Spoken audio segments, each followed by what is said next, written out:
대지권 미등기 물건? 그거 하자가 있는 거니까 무조건 걸러라. 어디서 이런 어설픈 소리 듣고 금쪽 같은 기회에 다 날리셨죠?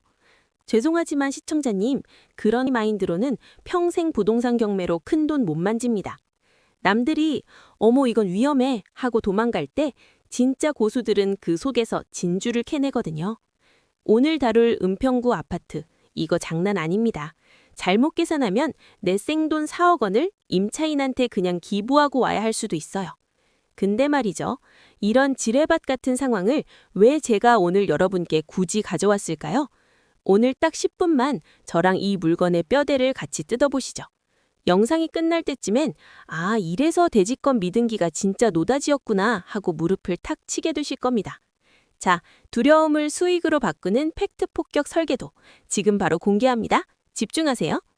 본격적으로 들어가서 대지권 미등기라는 이 무시무시한 이름표부터 확실히 박살내고 갑시다. 경매지에서 이 글자만 보면 가슴이 덜컥 내려앉으시죠? 어휴, 땅도 없는 아파트를 사서 뭐해? 하면서 페이지 넘기셨을 거예요.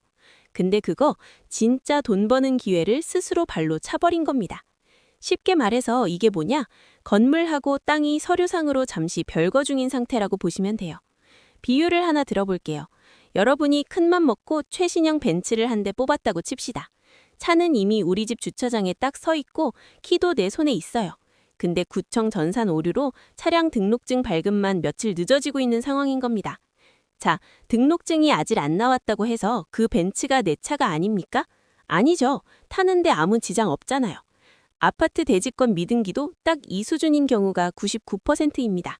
특히 이번 은평구 물건 같은 대단지 신축 아파트는 더 그래요. 땅이 없는 게 아니라 워낙 단지가 크다 보니 지적 정리하고 행정 절차 밟는 게 거북이처럼 느려서 도장이 늦게 찍히는 것뿐이거든요. 중요한 건 이겁니다. 서류상 이별이지 실제 이별이 아니다. 진짜 무서운 건 땅이 없는 것이 아니라 이런 속사정도 모르고 겁먹어서 남들이 다 가져가는 수익을 구경만 하는 겁니다. 시청자님, 지금 이 순간에도 고수들은 미소를 지으면서 계산기 두드리고 있어요. 대지권 미등기라는 글자만 보고 가슴 철렁했던 분들, 이제 진짜 이유를 좀 아셔야 합니다. 대체 왜 멀쩡한 신축 대단지 아파트에서 이런 일이 밥 먹듯이 생기는 걸까요? 시청자님, 생각해보세요. 그 어마어마한 아파트 단지가 들어서기 전에 그 땅이 원래부터 하나의 커다란 땅이었을까요? 아닙니다. 원래는 수백 개의 쪼개진 땅 주인이 다 달랐던 개미골 같은 필지 수백 개가 얽히고 설켜 있던 곳이에요. 이 수백 개의 복잡한 필지를 하나로 합치고 권리관계를 깨끗하게 털어내서 단일 토지로 만드는 작업. 이게 말처럼 쉽지가 않습니다.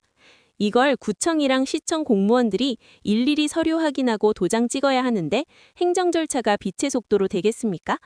게다가 재개발이나 재건축 단지는 더 환장합니다. 조합원들끼리 싸우고 소송 걸리고 이런 거 정리하면서 토지 하나로 묶는 데만 길게는 10년, 20년씩 걸리기도 해요. 이건 그 아파트 건물에 하자가 있어서 미등기인지 아닙니다. 그냥 덩치가 너무 커서 생기는 구조적인 지연일 뿐이에요. 이걸 모르고 어머 땅이 없대 무서워 하고 도망가는 건 진짜 돈 벌 기회를 스스로 발로 차버리는 짓입니다. 이제 확실히 아셨죠? 이건 하자가 아니라 아주 흔한 현상입니다. 이 차이를 아는 순간 여러분은 이미 남들보다 수익률에서 몇 발자국 앞서가고 있는 겁니다. 자, 이제 진짜 물건으로 팩트체크 들어갑니다. 사건 번호 2022-5666 은평구 진관동에 있는 은평 스카이뷰 자이예요. 2019년 1월에 지어진 아주 짱짱한 신축급 아파트고 감정가만 무려 1억 2,600만 원입니다. 시세도 상당한 녀석이죠. 그런데 이 물건, 서류 보니까 대지권 미등기라고 딱 박혀있죠? 시청자님, 아마 여기서 멈칫하셨을 겁니다. 아니, 지은 지 얼마 안 된 새 아파트인데 땅이 없어? 이거 사도 되는 거야? 하고 걱정부터 되실 거거든요. 과연 이 물건, 입찰해도 정말 안전할까요? 아니면 그냥 걸러야 할 지뢰일까요? 지금부터 그 확실한 증거들을 저랑 같이 하나씩 파헤쳐 보겠습니다. 눈 크게 따고 따라오세요. 자, 안전한지 확인하는 첫 번째 단계, 바로 매각물건 명세서에서 이 골든 키워드를 찾는 겁니다. 서류를 보면 이런 문구가 딱 적혀 있을 거예요. 대지권 미등기이나 최저 매각 가격에 대지권 가격이 포함됨. 시청자님, 이게 무슨 뜻인지 정확히 아셔야 합니다. 감정가 1억 2,600만 원 안에 이미 여러분이 가질 땅값이 100% 다 반영되어 있단 소리예요. 쉽게 말해서 이게 법원이 여러분한테 써준 무사고 보증수표나 다름없거든요. 낙찰받고 나서 나중에 땅값 따로 더 낼 필요가 아예 없다는 뜻이죠. 이 키워드 하나만 제대로 확인해도 내 땅이 없으면 어쩌나 하는 불안감은 그냥 쓰레기통에 던져버려도 됩니다. 아시겠죠? 법원이 이미 다 계산해놓고 파는 거니까요. 이제 두 번째 안전장치 들어갑니다. 매각 물건 명세서만 보고 아 그렇구나 하고 넘어가면 고수가 아니죠. 진짜 확실한 물증, 바로 공급계약서상의 내 지분을 눈으로 직접 확인해야 합니다. 서류를 뒤져보니 여기 딱 적혀있네요. 대지 지분 20.20395제곱미터. 신청 채권자가 제출한 공급계약서에 우리 몫의 땅이 얼마인지 아주 정확하게 명시되어 있습니다. 이게 뭘 의미하는지 아세요? 행정적인 서류 정리만 끝나면 그 영수증 들고 가서 바로 온전한 내 땅으로 등기만 치면 된단 소리예요. 자, 이제 대지권 안전성 검증은 이걸로 끝났습니다. 내 땅 없으면 어떡하지? 하는 초보적인 고민은 이제 그만하세요. 확실한 증거를 봤으니까요. 안심하셨죠? 그럼 이제 진짜 돈 냄새 나는 다음 단계로 바로 넘어가 보겠습니다. 집중하세요. 자, 이제 진짜 돈이 걸린 권리분석 1단계 들어갑니다.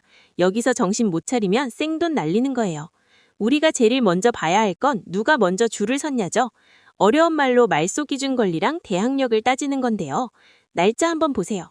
임차인 전입일이 2020년 1월 3일입니다. 그런데 이 집의 말소기준 권리, 즉 은행 대출, 근저당은 언제 들어왔냐? 2021년 4월 27일이에요. 누가 더 빠릅니까? 딱 봐도 임차인이 1년 넘게 일찍 들어와서 자리를 잡았죠?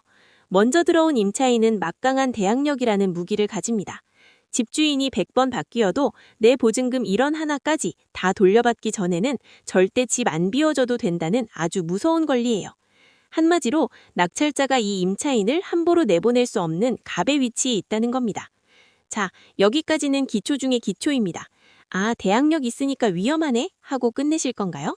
자, 이제 진짜 돈 잃는 함정입니다. 정신 똑바로 차리세요. 권리분석 2단계, 바로 보증금 증액 뒤에 숨은 독을 찾아내는 단계입니다. 임차인은 한 명인데 돈의 성격은 완전히 다르거든요.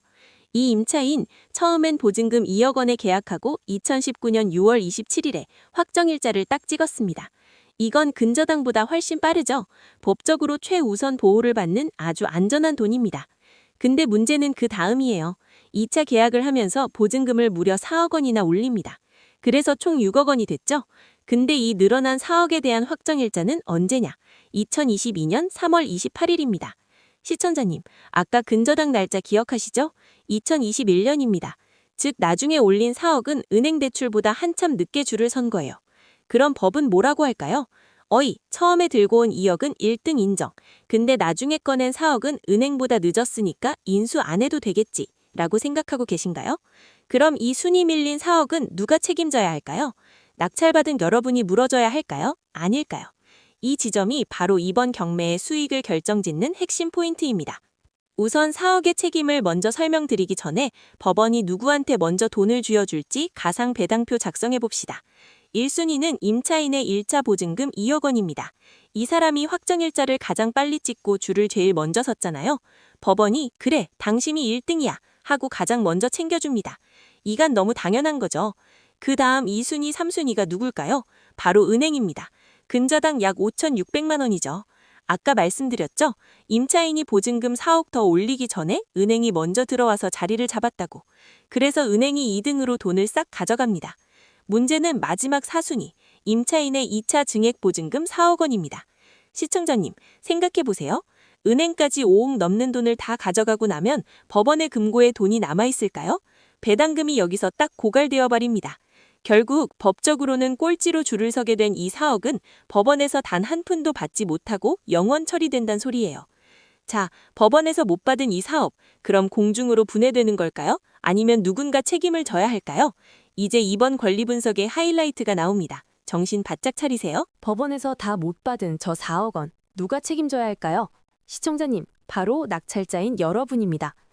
전입일자가 빠르기 때문에 대항력은 가지고 있습니다. 하지만 4억에 대한 것은 말소기준 권리 후순위에 존재하기 때문에 배당이 늦어지는 거지 대항력은 존재하기 때문에 인수해야 하는 것이죠.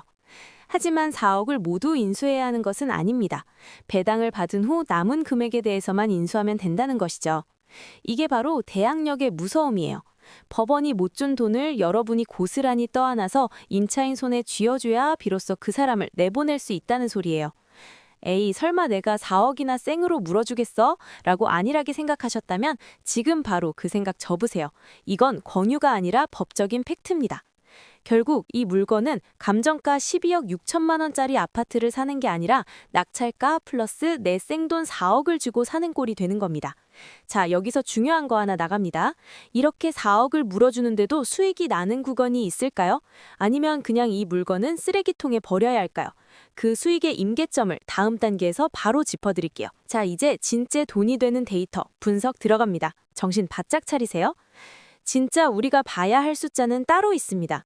현재 실제 시세는 10억 5천에서 11억 7천만 원 사이예요. 이게 바로 여러분이 발을 딛고 서 있는 현실이고 우리가 잡아야 할 진짜 목표 기준점입니다. 우리의 기준은 실제 시세 하단인 10억 5천만 원으로 딱 못 받고 시작하는 겁니다. 그래야 어떤 변수가 생겨도 내 돈을 지키고 수익을 낼 수 있는 겁니다. 이게 바로 망하지 않는 투자의 기본 중의 기본입니다. 자, 기준 세웠으면 얼마의 낙찰을 받을지 한번 알아봅시다, 시청자님.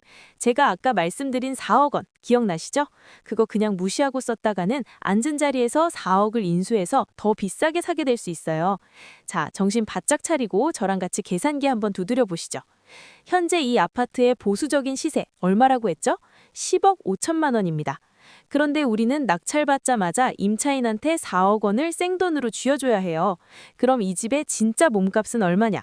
10억 5천에서 4억을 뺀 6억 5천만 원이 됩니다. 이게 바로 이 물건의 마지노선이에요. 생각해보세요. 6억 5천에 낙찰받으면 시세랑 똑같이 주고 사는 건데 경매 왜 합니까? 고생은 고생대로 하고 남는 게 없으면 그건 투자가 아니라 자선사업이죠. 그래서 제가 딱 정해드립니다. 취등록세, 명도기, 그리고 여러분의 소중한 마진까지 고려한다면 무조건 6억 원 이하로 낙찰받는 걸 목표로 잡으세요. 6억 이하! 남들이 어머 반값까지 떨어졌네 횡재다 하고 7억 8억에 덤벼들 때 여러분은 뒤에서 기다리세요. 우리는 철저하게 계산된 금액 안에서만 움직이는 겁니다. 자, 이제 수익이 나는 구간까지 확실히 보이죠? 그럼 마지막으로 우리가 진짜 조심해야 할 주의사항들 딱 짚어드리고 마무리하겠습니다. 자, 이제 마지막으로 가장 중요한 실전 주의사항 들어갑니다. 서류 공부 백날하면 뭐합니까? 현장에서 돈 잃으면 끝인데. 방구석에서 모니터만 보고 입찰가 써내는 클릭 투자자가 되지 마세요. 진짜 고수는 발바닥에 땀나도록 현장을 뜁니다. 딱 3가지만 명심하세요. 첫 번째, 감정가는 과거다. 실거래 더블체크. 시청자님, 서류에 찍힌 12억 6천만 원? 그거 이미 유통기한 지난 데이터예요. 감정평가는 경매 나오기 한참 전에 한 거거든요. 지금 당장 아파트 단지 앞 부동산 3군데만 들어가 보세요. 오늘 당장 살 수 있는 급매물 얼마예요? 라고 물어봐야 합니다. 12억 6천이 아니라 10억 초반일 수도 있어요. 시장은 여러분을 기다려주지 않습니다. 두 번째, 생현금 4억 원, 조달 계획은 필수. 이게 진짜 뼈 때리는 소린데 잘 들으세요. 낙찰받고 은행 가서 경락잔금 대출해주세요 하면 은행이 뭐라고 할까요?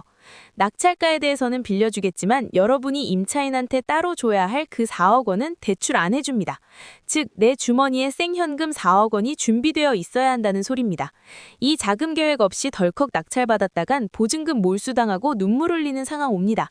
명심하세요. 이 4억은 대출의 영역이 아니라 실칸의 영역입니다. 세 번째, 서류는 입이 없다. 명도협의. 서류에는 임차인이 언제 나갈지, 이사 비용은 얼마를 원하는지 절대 안 써 있습니다. 낙찰받고 나서 내 집이니까 나가세요 하면 순순히 나갈까요? 배당 기일 전후로 이 임차인을 어떻게 설득하고 내보낼지 그 명도 시나리오를 미리 짜두셔야 합니다. 원만한 협의가 안 되면 그만큼 시간과 돈이 더 깨지는 법이니까요. 자, 정신이 좀 드십니까? 복잡한 서류 더미 속에서 우리가 챙겨야 할 진짜 알맹이만 딱 골라서 오늘의 핵심 요약 들어갑니다. 이거 놓치면 오늘 공부 다 헛수고한 거예요. 첫째, 대지권, 걱정 붙들어 매세요. 안전합니다. 매각 물건 명세서랑 공급계약서 직접 눈으로 확인하셨죠? 서류상 도장만 좀 늦게 찍힐 뿐이지 여러분이 가질 땅은 이미 확보되어 있습니다. 땅 없는 아파트 사면 어떡하나 하는 걱정은 이제 그만하고 다음 단계로 넘어가셔도 됩니다. 둘째, 임차인의 대항력. 이건 진짜 팩트입니다. 근저당보다 먼저 들어와서 자리를 잡은 임차인입니다. 집주인이 누구로 바뀌던 내 보증금 다 받기 전까지는 나 못 나가 라고 할 수 있는 막강한 권리가 있어요. 이 사람을 우습게 보고 덤볐다가는 명도 단계에서 피눈물 흘립니다. 셋째, 증액된 4억 원, 그건 여러분이 생돈으로 물어줄 돈입니다. 이게 오늘 내용 중 가장 중요합니다.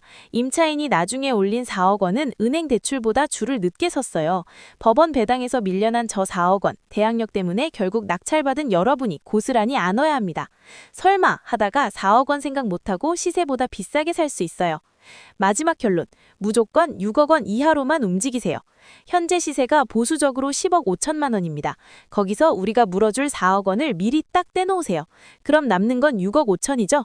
여기서 세금 떼고 마진 남기려면 답은 정해져 있습니다. 6억 원 이하 낙찰. 이게 여러분의 지갑을 지키고 수익을 만들어줄 유일한 매직 넘버입니다. 자, 이제 이 물건의 진짜 민낯이 다 보이시죠? 남들이 겉으로 보이는 대지권 미등기라는 이름표에 겁먹고 도망갈 때 우리는 이렇게 치밀하게 계산해서 수익을 낚아채는 겁니다. 지금 당장 이 물건 등기부 등본 다시 한번 떼보시고 오늘 알려드린 숫자들 다시 복습하세요. 실전은 연습이 아닙니다.